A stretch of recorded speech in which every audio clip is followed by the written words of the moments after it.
is Indian Country Today. Esquili, yes, thank you for joining us. I'm Patty Tholahungva. The white police officer at the center of protests over the killing of an African American man in Minneapolis also has ties to the shooting of an Alaskan Native man.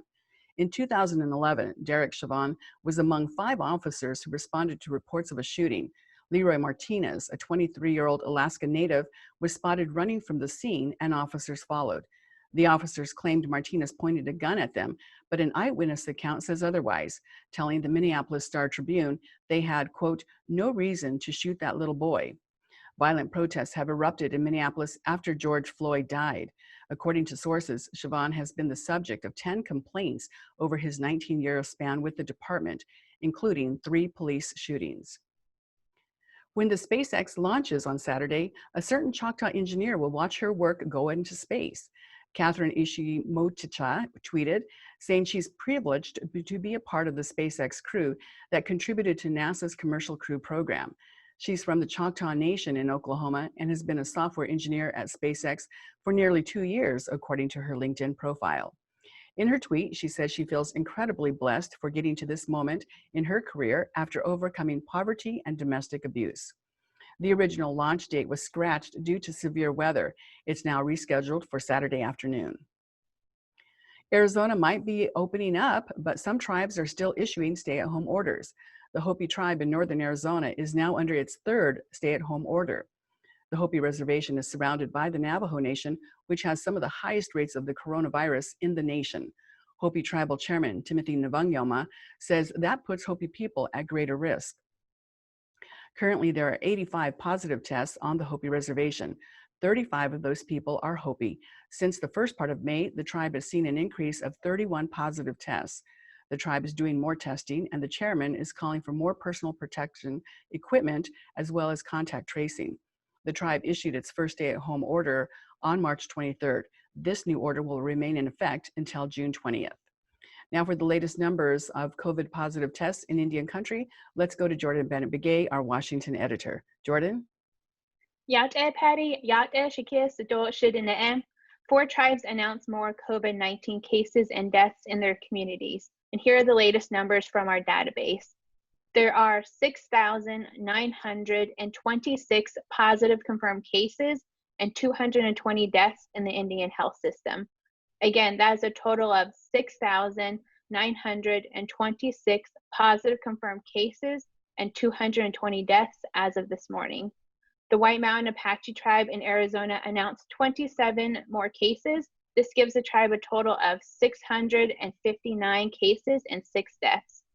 The Mississippi Band of Choctaw Indians in Mississippi reported 70 new cases.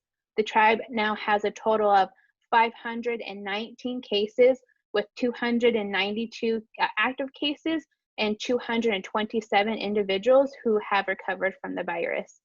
And in Oklahoma, the Cherokee Nation announced 2 new cases, bringing the total to 85 positive confirmed cases for them. And the Navajo Nation, which spans across Arizona and parts of Utah and New Mexico, reported 102 new cases and 1 additional death. Tribal officials say they have reached a total of 4,944 positive confirmed cases and 159 total deaths. Approximately 1,690 individuals have recovered from this virus. And the Navajo Nation President Jonathan Nez said, quote, "We have to keep doing what we're doing by wearing protective masks, complying with the weekend lockdowns, staying home, and practicing social distancing. Now is not the time to let up our guard." The Navajo Nation will be going into their 8th weekend lockdown on Friday, Patty. 8th weekend in a row. So really trying to keep people home. And that means they're going to be closing all their gas stations and their grocery stores, convenience stores on the reservation? Yes, yeah, businesses will be closed this time around, which what they did in the last few weekends too. So essential workers, couldn't go out there. And last time, President Nez did encourage tribal citizens to go get their groceries before the weekend curfew began.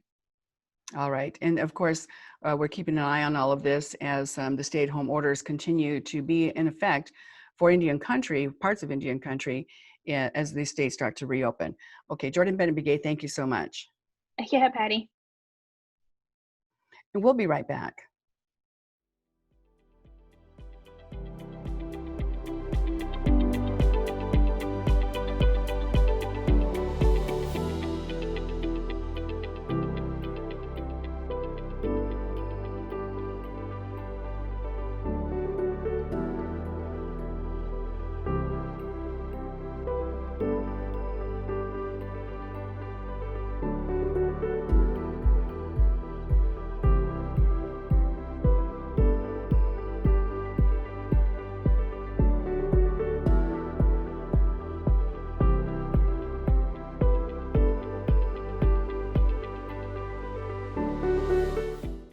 This is Indian Country Today.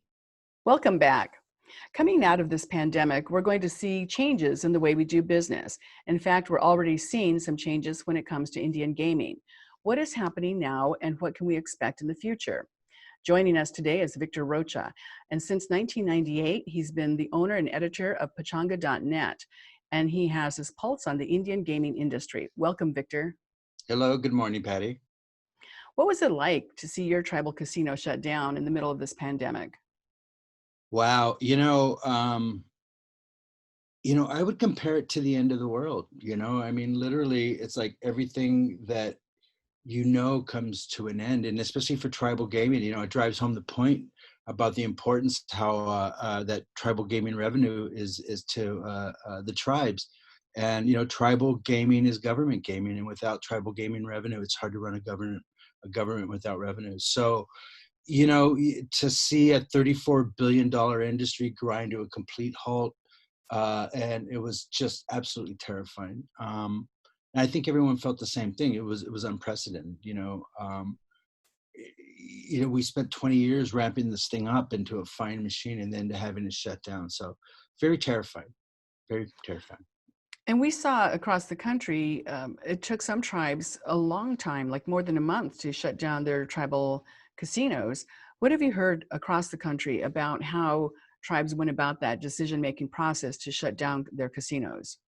Well, again, it drives home the point that, tribes are dependent sovereigns in the United States. And so each tribe has to make that decision on their own. I know for my tribe personally, we struggled with it until we saw a dealer in one of the commercial casinos in Los Angeles come down with the virus. And so we made the announcement, I think like the same day they said we're shutting down. So for us, it wasn't a hard decision because it was an important decision to keep our customers and our employees safe. But, it was still terrifying, nevertheless, when you stop and think about how many people that gaming supports in your tribe and your elders and stuff like that. So to have the rug pulled out completely from under us was just unprecedented and sobering. It's very sobering.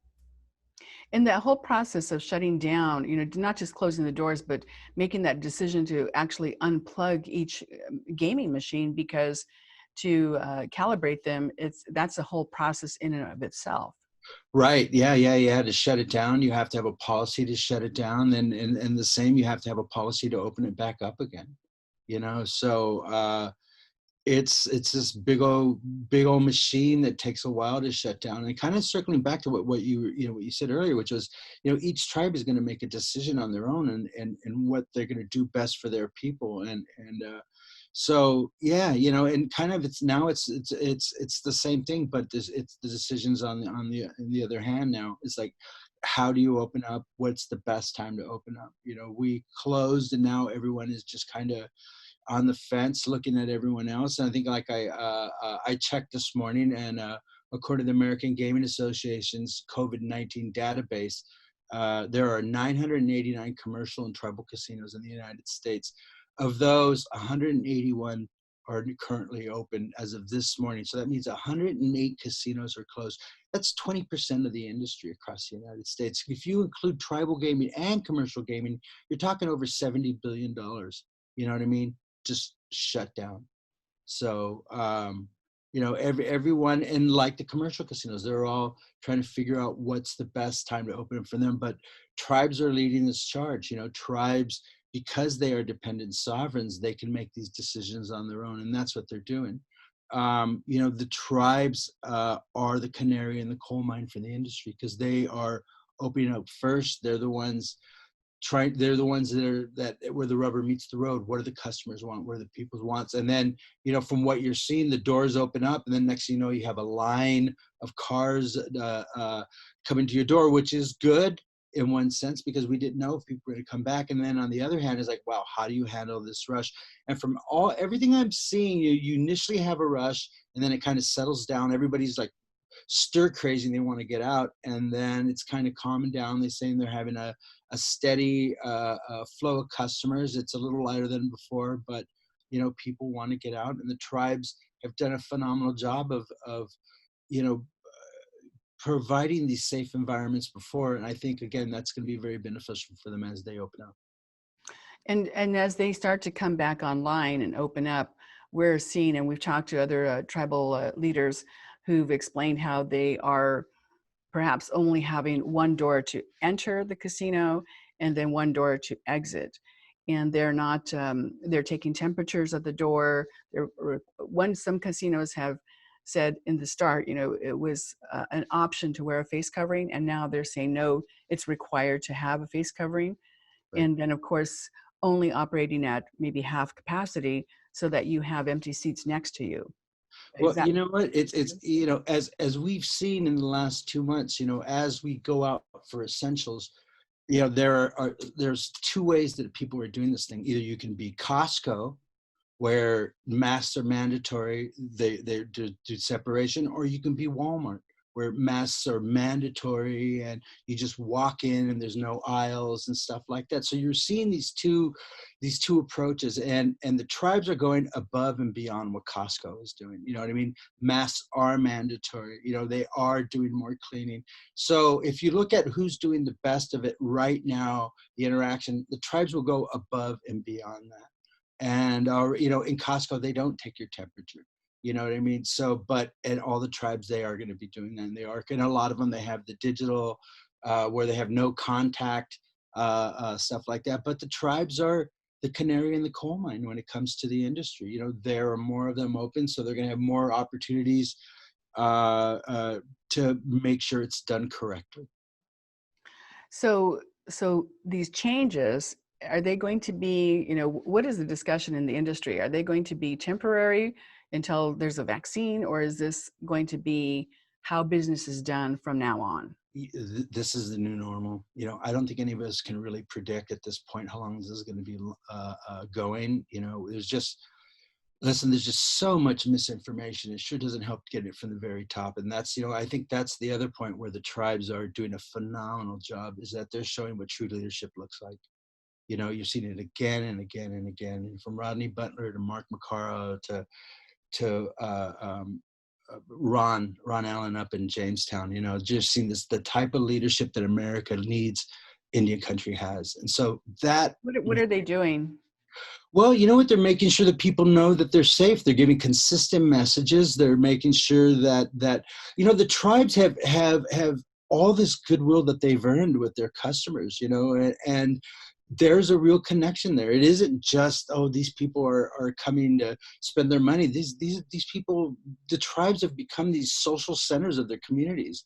And so they have this trust that they're going to make sure isn't eroded. And the people believe in the tribes too. I mean, we have over 20 years, 25 years of doing this correctly. And here we are again, you know what I mean? Showing what leadership looks like. And, that's our natural state of being for any country. When many of the tribal casinos were closed, the tribes did pay their employees Right. for a certain amount of time, and then they were able to get a part of that payment protection plan money that Congress allocated. But that's an important aspect of this, because it's not just Indian gaming, because they employ so many people who are non-native, and quite often are the largest employers in their area. Right. Well, listen, that's a whole other show. You know what I mean? That is just been such a mess. And the tribes, again, you know what I mean? To go down this rabbit hole, it'd be absolutely fascinating. I'd love to come back and talk about this, but it wasn't enough. You know what I mean? Like anything else, it just wasn't enough. And that's also the reason why you're seeing tribes having no choice but to open up. And, they have no other option. What are they going to do? They're going to rely on the federal government. Well, we saw how that's worked out during our ancestors' lifetimes, So, it was something, it just reminded us how broke the system is and how important it is for the tribes to make sure you're standing on your own feet. And to circle back, some tribes were able to do the layoffs. Some tribes were able to furlough their employees, and other tribes had to lay them off. And it was not an easy decision, but it went all the way around. Nobody made any money. Everybody was hurting. and we all shared that pain, and we will all share that success when it comes back again too. Yeah. So, and when we're looking at Indian gaming, and considering, it's been around for a couple of decades now, where is the diversification? Can you talk about tribes that have taken Indian gaming profits and have diversified their economies, and perhaps those are the ones who are not in so much pain right now? Well, you know what? I'm so glad you asked that question, because that is really the $10,000 question out of this, a situation. After the economic collapse in 2008, I felt, in the long run, it was good for the tribes, because it forced the tribes to become business owners and not lottery winners. Because we opened up these casinos, and it was build it and they come, and the people came. But then when they didn't come, we were forced to learn how to run our properties properly. And I feel that this is going to be, in the long run, this is going to force the diversification. Now the question is, when everything shuts down, what do you diversify to? Are we going to plan for a pandemic economy? But I think this drives home the point that you really need to have your eggs in many baskets. So I think that is going to be the silver lining to all this, was that the tribes now will drive home the point of the importance of diversification. Well, that's interesting to look back in the 2008, 2009 economic collapse, and how that impacted Indian gaming. From that, were there any casinos that never recovered from the 2008, 9, 10 era? You know what? It's been slow and gradual. If you look at their more tribal casinos, they're even the smaller ones have created better facilities. So the impact is still resonating. And tribes really learn how to become entrepreneurs and business people. But like everything else, yeah. But Southern California, we were back where where we were before, but I think we were more cautious about being at the summit again, as opposed to the first time. Second time you can pretend like you've been there before. And I think this is one of those things where the tribes who have the opportunity will look through diversification. But I do know that there are tribes up there that did have these rainy day funds, and they were very, very helpful. So I think you'll start to see that again, also the importance of reinvesting your money and having a rainy day fund. And it's the lesson of a generation, right? I think so. Hopefully we won't have to deal with another one in 10 years. So my son and our children won't have to deal with them. But there is a silver lining to all this. Well, and we're still looking for those silver linings Right. in some cases. But is there a danger that some tribal casinos will not recover from this pandemic shutdown? Wow. You know what, Patty? Absolutely. And that's the thing that keeps me up at night, and it breaks my heart, because, a lot of tribes have worked for decades to get to this point, and a lot of smaller tribes, there's several tribes out there that were just getting ready to open up with new properties and investments, and then to shut down for 2 months. So just like in 2008, there was tribes that never came back. They had to shut down their casinos because of the economic decisions they made, economic deals that they had, whatever their situation. And initially it was a build it and they will come, field of dreams mentality. But I think we'll see. The answer to your question is yeah, absolutely. And that's the tough thing. You know what I mean? There won't be that type of gaming revenue. But it's going to be like that from how can you have 40 million people unemployed and not have an effect for the United States, have an effect on it? So yeah, it's very scary. It's it's unprecedented, and so how will tribes come out of this is the $1,000,000 question. Well, it's unprecedented if you're not Native American. You know what I mean? This is what our ancestors have been through. This is what our grandparents have been through the removals and stuff like that. So, it's in our DNA to be fighters. You know what I mean? So, you know what? And I know everyone out there who's Native that thought, wow, this is tough. But you know what? My grandmother had it a lot worse than we did, so.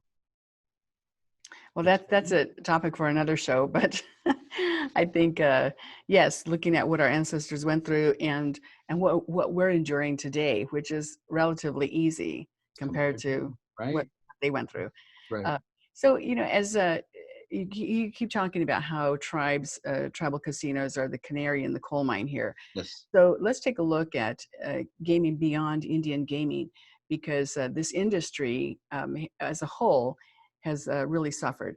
So as Vegas starts to come back online, and there's still restrictions on international travel, what do you see that looking like? Well, Patty, another good question. I think what you're going to see is and I'm starting to see it already, is the pressure on the state governments to expand gambling as tax revenue. Now, a lot of this is pushed by the online gaming companies, a lot of European companies. I got an invite yesterday to speak at a European online gaming conference, and I said no. So a lot of it is they're saying, hey, listen, we can get you this kind of money. We're going to get you this. All this revenue is going to be coming in. And, we looked at New Jersey, and they made a lot of money during the shutdown, but, not one furloughed employee went back to work. So there are limitations. It's good. It does bring in revenue. But I think for the tribes, we are handicapped because we have to deal with IGRA. And once that sports betting goes to mobile, then that means that bet's off the reservation, and then that slows down the tribes and getting into the market. So the tribes want to get there, some more than others, but they have to be very cautious. In California, I think that will be, they have a big, massive hole in the budget. There's already talk of it. So, we'll see how that plays out in California. I think you'll see more of that in the rest of the United States, as states look at gaming as an easy form of taxation. Wow.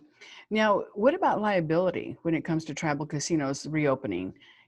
Do they risk being liable if somebody gets sick from maybe a dealer or some worker at the casino? Patty, to be honest with you, I'm not a lawyer, but what I do know is that, it's one thing to get your tribal members sick, and it's another thing to make your employees and your customers. And I believe that goes into tort law. So, the tribes are doing everything possible. But like I said, we live in a world right now where life does go on. People are at Costco today, people are at Target today. And, I tell people, I guarantee there will probably be more people at your local Costco than there will be at your regular casino. So it's already out there. The tribes, though, you will probably be safer at a tribal casino than you will be at Walmart. So it's something they're very concerned about. It's at the very top of the list. But it's like everyone else. But listen, the tribes are between a rock and a hard place. The federal government isn't going to come through.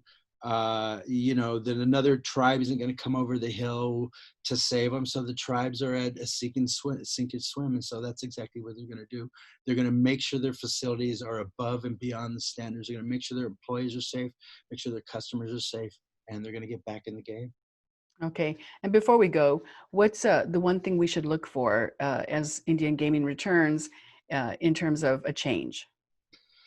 I think it's going to be the same thing you see as around your community. You know what I mean? When you go to your local market, when you go to your local grocery store, when you go to, there's going to be some changes. Haven't had anything like this in our lifetime, where mass behavioral modification on this grand scale. But on the other hand, we can use that to our benefit too. People are already they are wearing their masks, they are standing in line, they are social distancing, and listen, and so the tribes are going to be taking the standards the CDC and that the other tribes are putting out there, and they will be building on that and creating these environment where people can go and still feel safe, and more importantly, be safe. That's the most important thing. Well, I think we're going to see the end of the buffet lines. What? Yeah, I know. Yeah, I think, I think they're going to move them over to the poker table, and so you can play poker and eat the buffet at the same time. So, well, it's already looking different, and especially when we see the changes there. Victor Rocha, thank you so much for joining us. Thank you, Patty. It was great. And thank you for watching. Take care of yourselves. Your life is precious. I'm Patty Tholahungva. Join us again tomorrow.